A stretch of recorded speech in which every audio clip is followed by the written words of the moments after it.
Meanwhile, amid the battle over Baltimore, President Trump yesterday sat down with inner city faith leaders to talk about what is happening in their cities. Joining us right now is the niece of Dr. Martin Luther King Jr. and a Fox News contributor, Dr. Alveda King.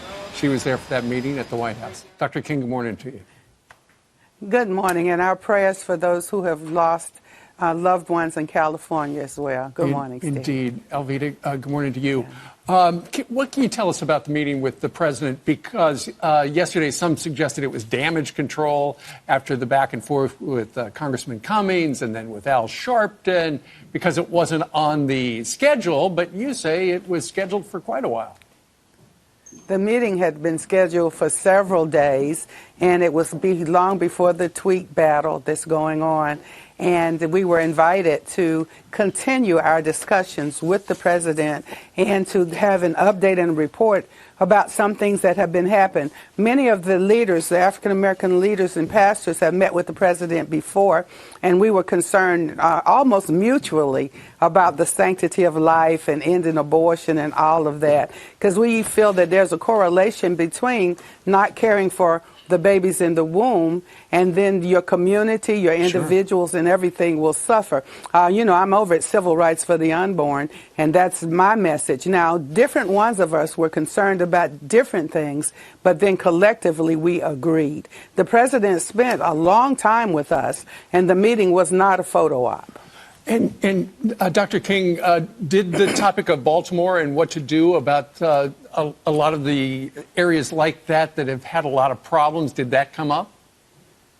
Well, actually, it did in different ways. I did say to the president, Mr. President, I have pictures of you with Reverend Jesse Jackson and Reverend Al Sharpton when you gave them free rent for their business exploits and that kind of things, and you supported, and they gave you awards and all of that kind of thing. I have a picture with my goddaughter, Angela Stanton King, American King Foundation, and Reverend Sharpton. But see, now they began to hurl insults at the president. Nobody wants to understand that. And then with the president simply saying, your communities need to be fixed. And he said to Representative Cummings, Elijah Cummings, who actually said, either abort the babies now or you'll kill them later. He says things like that. But then you look at his community and you see individuals suffering, you see the community suffering and family suffering. So all of us in that room, all the pastors are working to reunite American families, strengthen the economy. We talked about all of those things, and they were presented very well by the leaders from around America. Sure. But Dr. King, as you know, during your meeting, the backdrop was that the president was having the Twitter back and forth with Al Sharpton and Congressman Cummings as well. And some in the media have suggested that the president is a racist. We're going to play a little soundbite, then get your reaction. Listen to this. Another racist attack on an African-American member of Congress. A racist president who attacks people. He says he's not a racist, but the racists believe he's a racist. Donald Trump is a bigot and a racist. This isn't even subjective. He has a particular venom for blacks and people of color. Dr. King, what do you make of those people's opinion of that?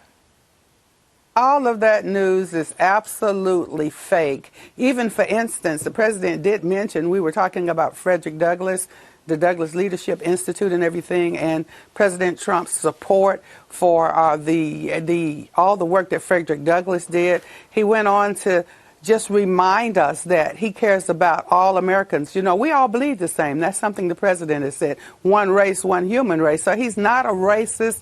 Absolutely is not.